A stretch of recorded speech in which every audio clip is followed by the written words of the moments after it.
윌리는 행복한 표정으로 내 옆을 졸졸 따라왔다. 가끔은 걸음을 멈추고 땅바닥에 코를 박은 채 킁킁댔다. 썩은 나뭇잎을 헤치고 나무 뿌리 냄새를 맡기도 했다.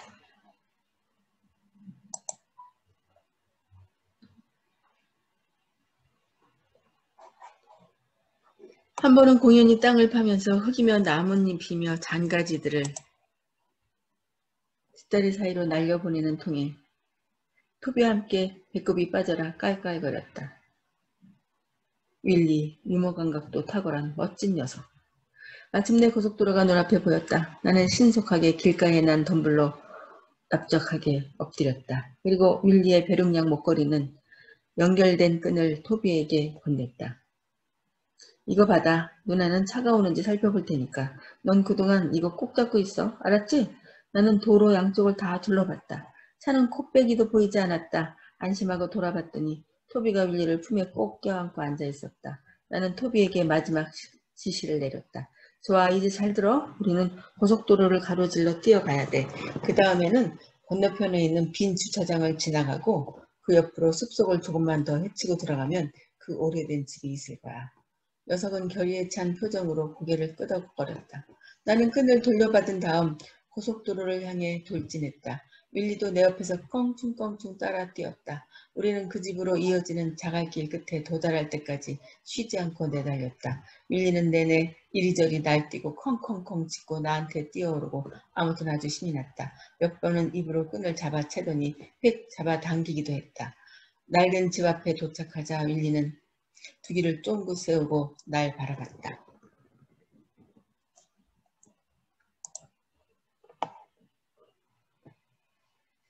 자, 다 왔어, 친구야.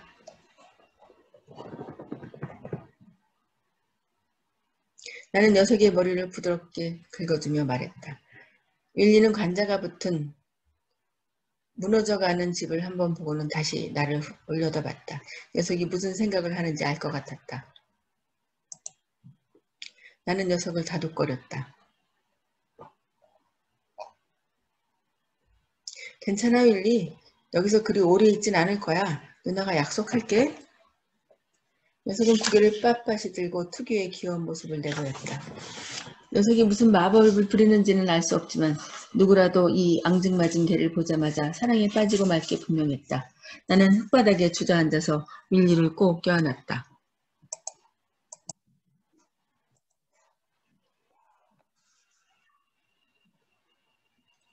녀석은 곧바로 내 무릎 위로 기어오르더니 내 얼굴을 마구 핥기 시작했다. 이상하게도 녀석이 핥으면 다른 개들이 그럴 때와 달리 별로 미끈거리지도 않고 기분이 나쁘지도 않았다.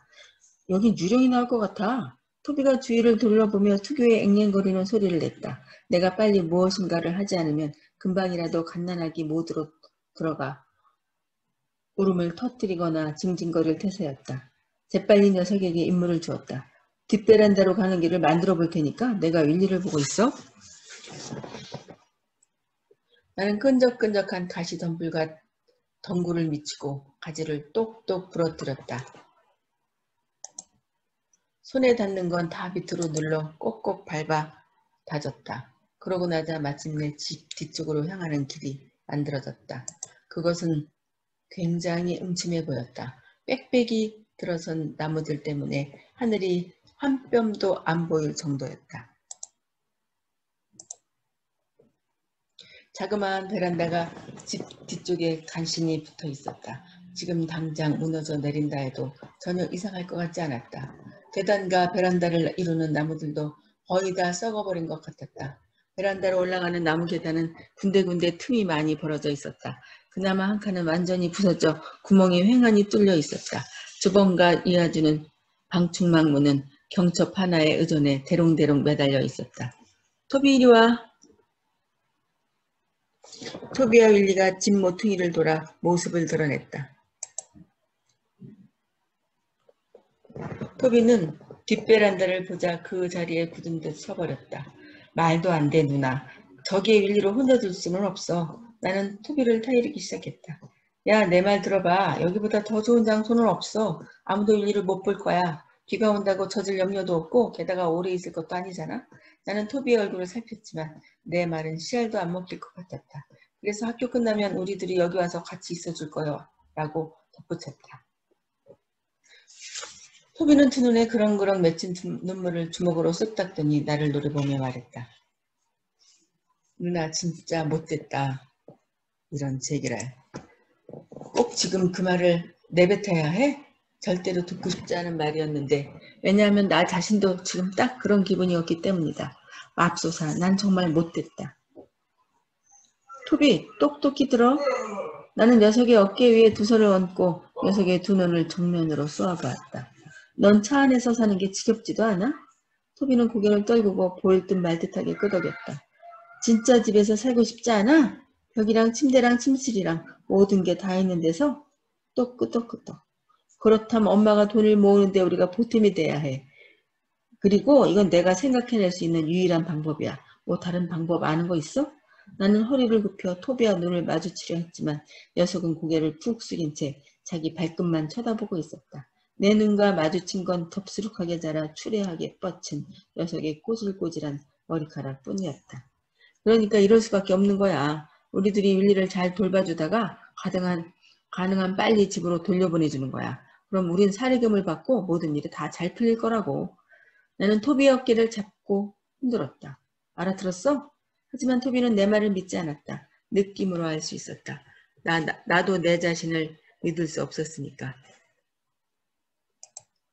아까부터 꿈틀대는 그 느낌이 점점 크게 자라나기 시작했고 머릿속에선 어쩌면 내가 일을 다 망치고 있는지 모르겠다는 생각이 떠나질 않았다. 그리고 조금씩 후회가 되기 시작했다. 1시간 전으로 돌아갈 수 있으면 좋겠다는 생각. 하루 전 혹은 일주일 전으로 돌아갈 수만 있다면. 하지만 시간을 되돌릴 수는 없는 노릇이었다.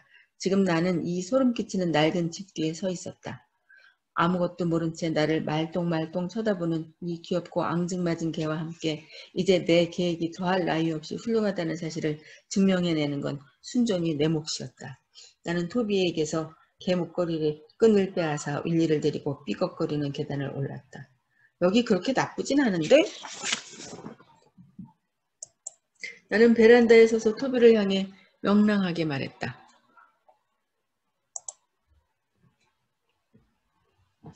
예전에는 베란다 위쪽 절반이 방수막으로 덮여 있었던 것 같은데 지금은 너덜너덜한 누더기만 녹슨 기둥에 매달려 있었다.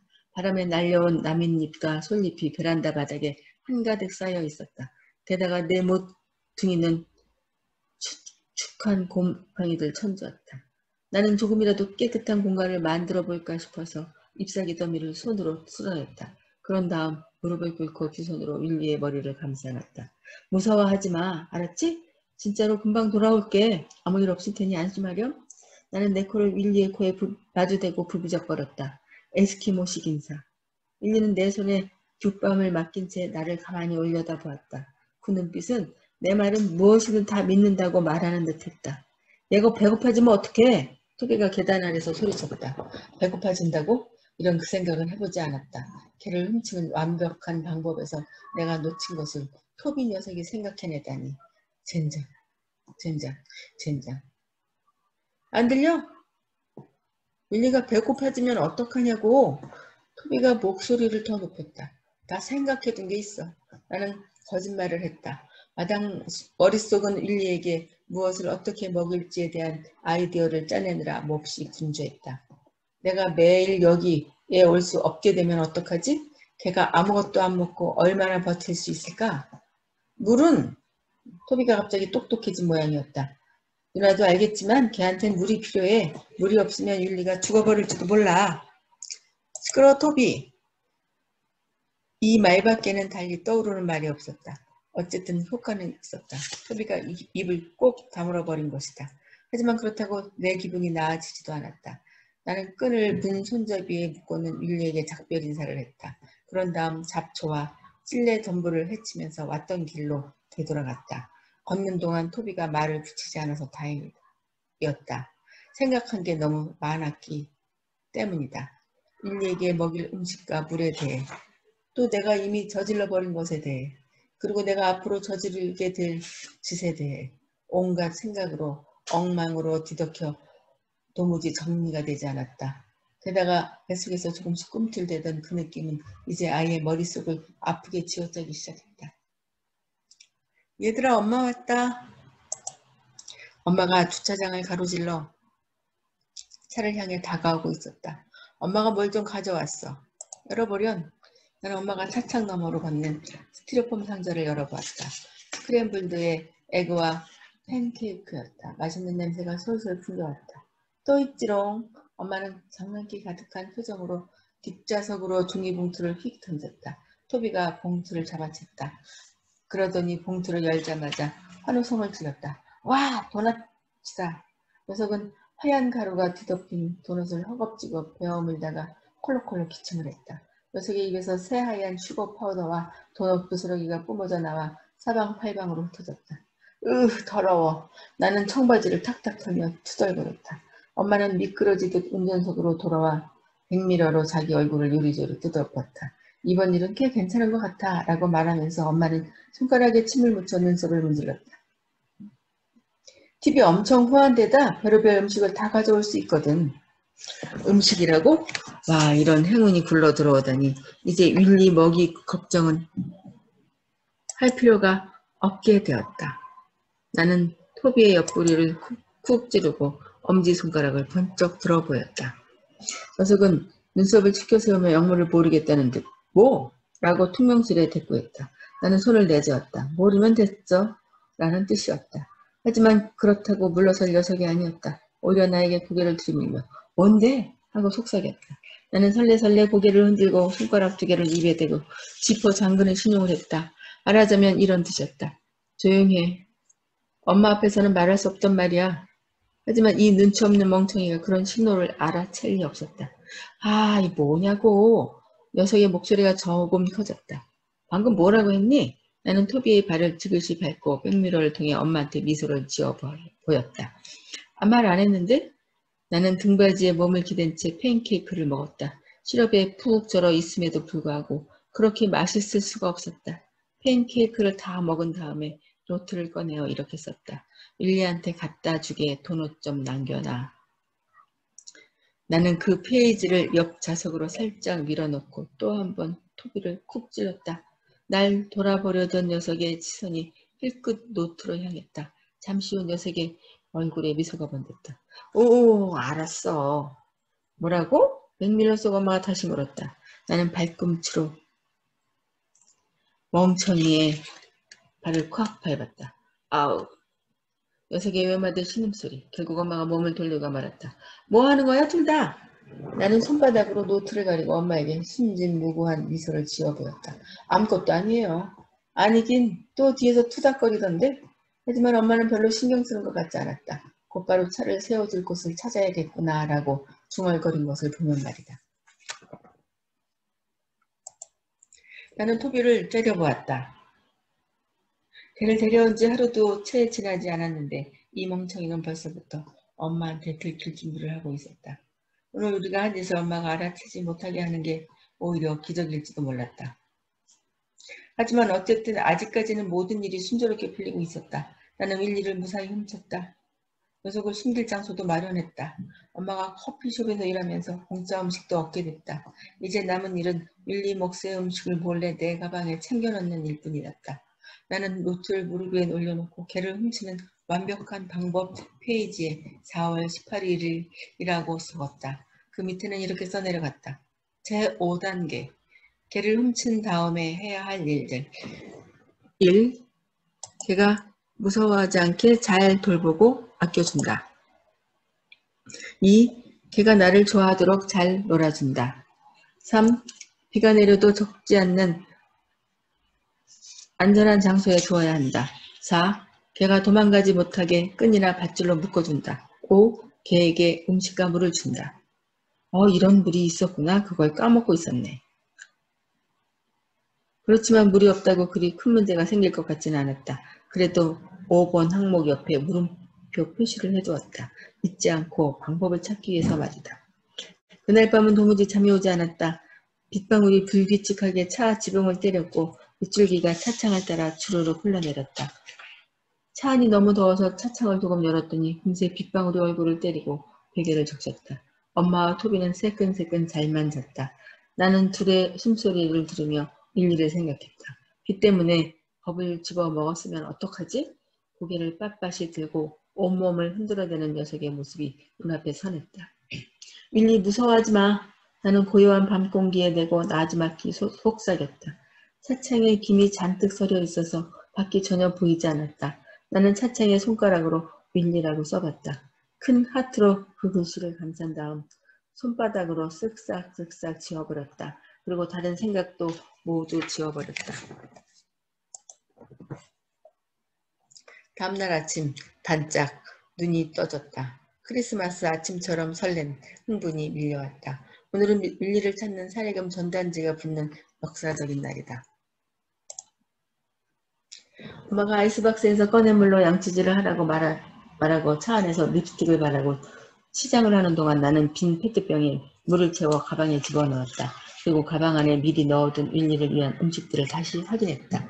도넛 1개와 약간의 스크램블드 에그가 얌전히 놓여 있었다. 나는 토비를 가까이 끌어당겨 귓속말을 했다. 오늘은 사례금 전단지를 찾으러 다닐 거야. 오케이? 오케이. 자동차를 타고 다비거리를 지나 학교로 가는 동안 내 얼굴은 내내 싱글벙글이었다. 새어나오는 웃음을 막을 수가 없었다. 차창에 얼굴을 바짝 댄 채 눈을 부릅뜨고 지나치는 공중전화 박스마다 새로 붙은 전단지가 없는지 살펴보았다. 그러나 학교와 점점 가까워질수록 흥분이 가라앉고 실망이 점점 커졌다. 전단지를 붙이기엔 시간이 너무 짧았나? 걔가 사라지고 겨우 하루 지났을 뿐이니까. 하지만 마음 같아선 모든 전화박스와 모든 가로등 기둥에 전단지가 붙어 있어야 했다. 다비거리 전체가 전단지로 도배돼 있어야 했다. 큰 글씨로 적힌 사례금이라는 글자, 고개를 쳐들고 까만 털 안대 사이로 세상을 바라보는 윌리의 사진. 그 모든 게 눈길 닿는 곳마다 있어야 했다. 그러나 그날 아침 차창 밖으로 보이는 풍경은 내 마음속 풍경과 전혀 달랐다. 전단지라고는 눈을 씻고 찾아도 보이지 않았다. 단 하나도 없었다.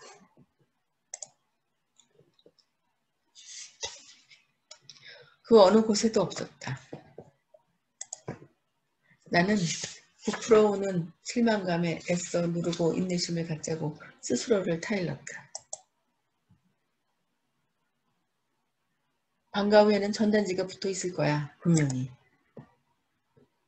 둘 다 학교 끝나면 곧장 차로 돌아와야 된다. 알았지? 엄마가 길가에 차를 세우며 말했다. 알았어요. 그리고 차에서 꼼짝 말고 기다려야 해, 조진아. 알았다니까. 참, 토비 숙제 좀 도와주렴. 나는 고개를 끄덕였고 엄마는 차를 몰고 사라졌다. 나는 토비의 팔을 붙잡고 다그쳤다. 뭐 발견한 거 있어? 전단지 말이야. 아니? 젠장. 나는 발을 쾅 불렀다. 그 아줌마 사실은 윌리한테 별 관심이 없는 거 아니야? 나는 머리를 절레절레 흔들었다. 말도 안 돼. 얼마나 관심이 많은데. 너도 봤잖아. 걔한테 관심 없는 사람이 그럴 리가 있어? 토비는 그저 어깨를 으쓱할 뿐이었다. 어쩌면 그 아줌마 돈이 없는지도 모르지. 야, 그 아줌마가 위투모가 전체를 갖고 있어. 나는 힘주어 말했다. 학교 버스가 멈춰 섰다. 아이들이 일제히 쏟아져 나와 학교 정문으로 우르르 몰려갔다. 나와 토비도 아이들 물결에 휩쓸려 학교 안으로 들어갔다.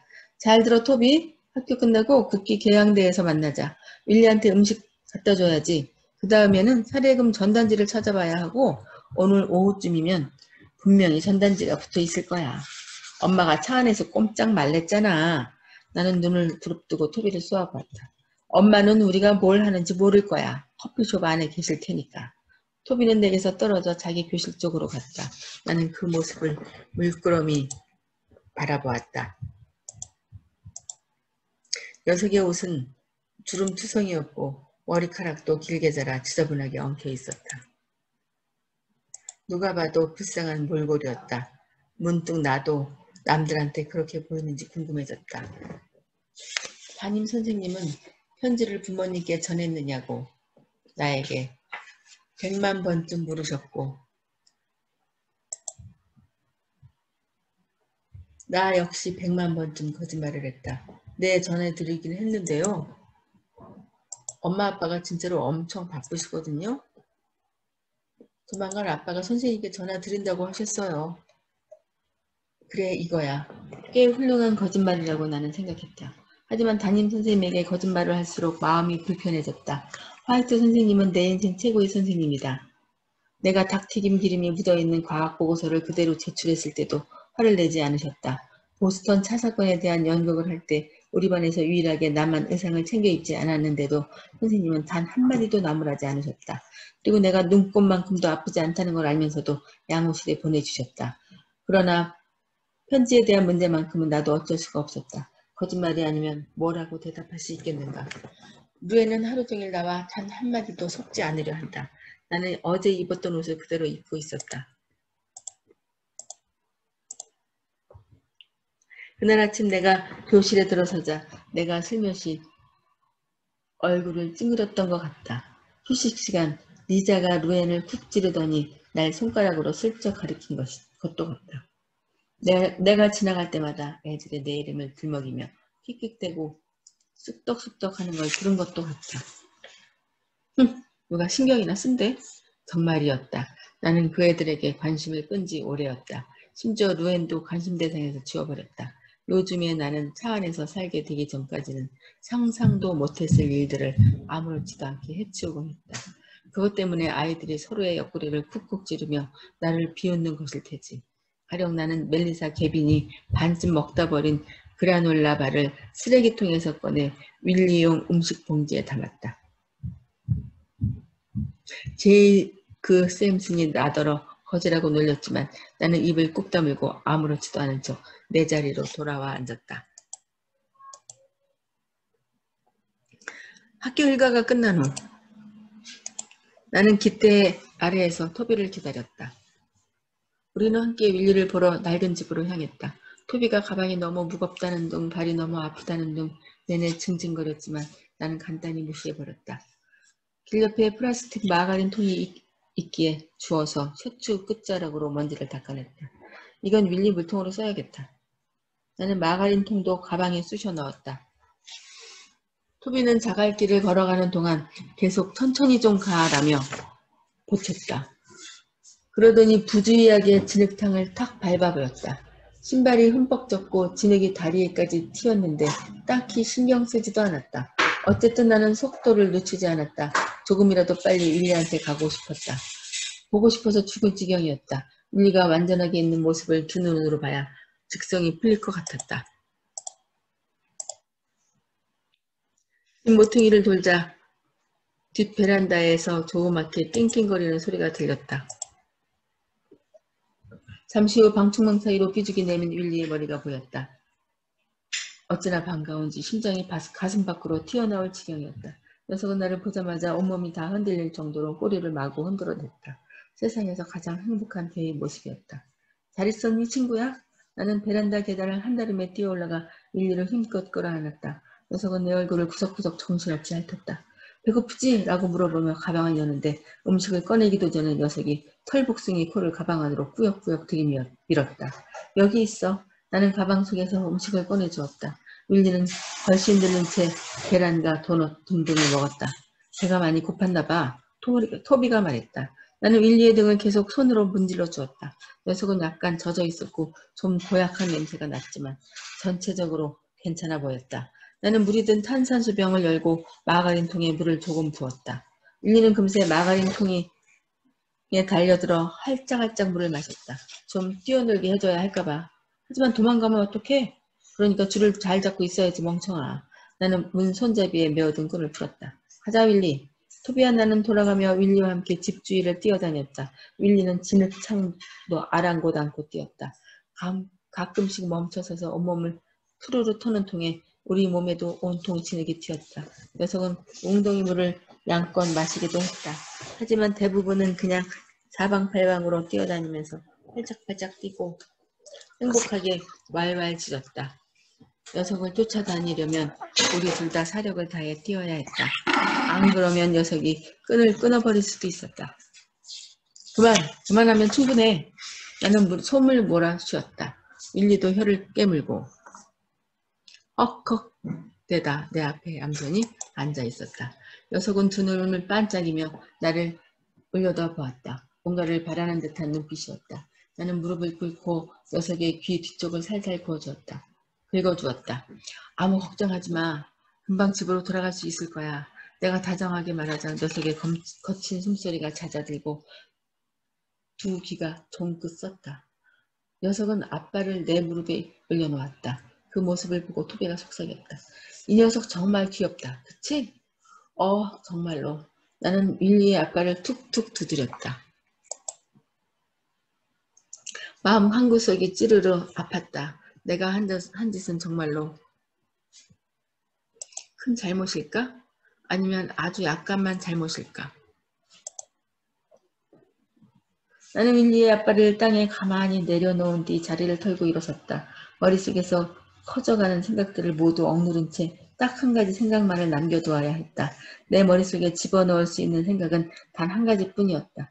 그것은 엄마와 토비, 나를 위해 집다운 집을 구하는데 일조하는 것. 자동차에서 자는 건 정말이지 지긋지긋하니까. 그래 어쩔 수 없지. 내가 아무 이유 없이 나쁜 짓을 한 건 아니잖아. 나는 윌리를 뒷바랜대로 데려가 문 손잡이에 다시 묶고 다독였다. 걱정하지 마 윌리. 금방 집으로 돌아갈 수 있어. 누나가 약속할게. 나는 마가린 통에 물을 한가득 붓고 윌리 옆에 놓아주었다. 침대가 필요하지 않을까? 토비가 부쓱 말했다.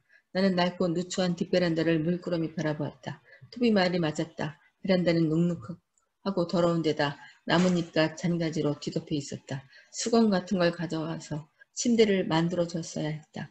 또 한 번 가슴이 찌르르하게 아파왔다. 나 윌리한테 정말 못된 짓 하고 있잖아. 안 그래? 다음엔 뭐라도 가져와야겠다. 그때까지도 윌리가 여기 있다면 말이야. 소비가 얼굴을 일그러뜨렸다. 왜? 그때는 여기 없는데? 역시 답이 안 나오는 녀석이다. 토비한테는 하나부터 열까지 다 설명해줘야 한다. 지친다 지쳐. 집에 돌려보내야 할 것 아니야. 이 바보야. 사례금 전단지를 발견하면 곧바로 돌려보낼 거라고. 아 맞다. 나는 마지막으로 윌리를 한 번 더 쓰다듬어 주었고 삐걱거리는 베란다 계단을 밟고 내려왔다. 뒤를 돌아다보고 싶었지만 꼭 참았다.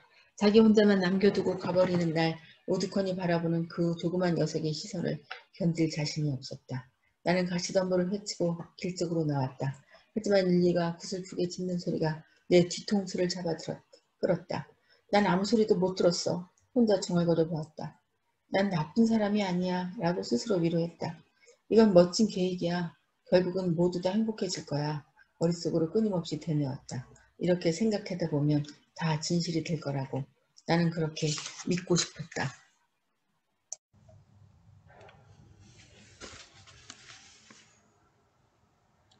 저기 있다.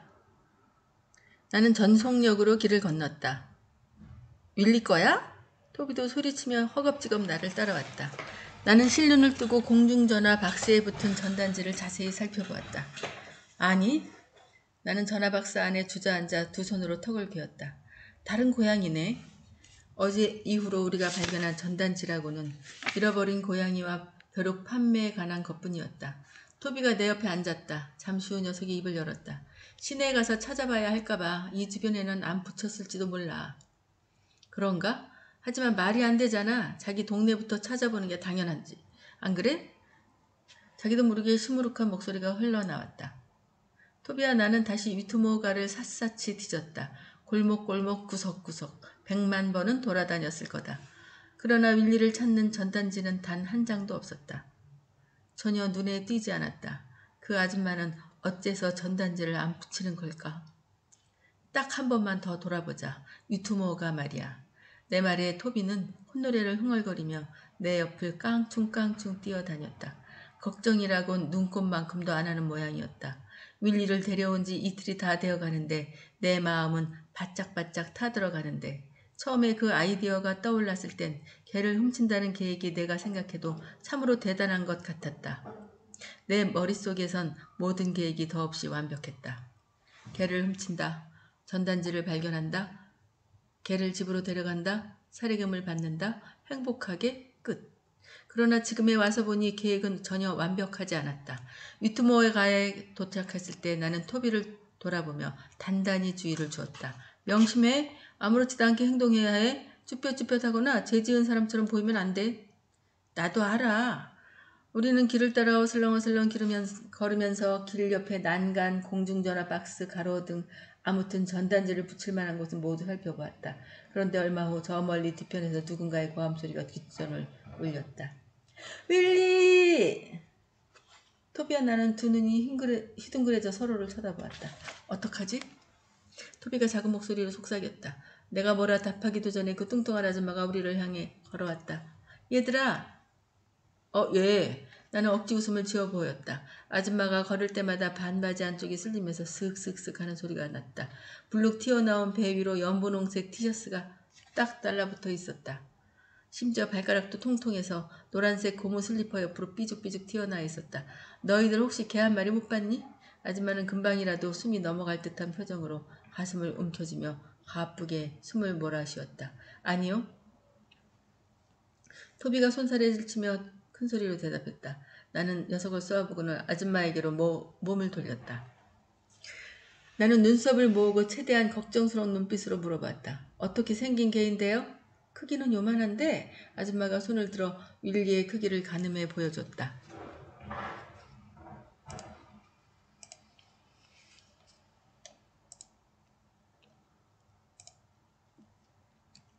하얀색이고 한쪽 눈에만 안대처럼 까만 털이 나 있어. 이름은 윌리란다. 여기까지 말을 마친 아줌마가 갑자기 눈물을 뚝뚝 흘리기 시작했다. 잠시 후엔 어린애처럼 아예 목 놓아 엉엉 울었다. 미안하다. 그 애가 어디 있는지 도무지 모르겠어. 아줌마가 눈물을 훔치며 말했다. 도망갔을지도 모르잖아요. 아니야, 윌리는 그럴 리가 없어. 아줌마의 얼굴이 잔뜩 구겨지더니 금방이라도 또 눈물을 터뜨릴 듯한 표정이었다.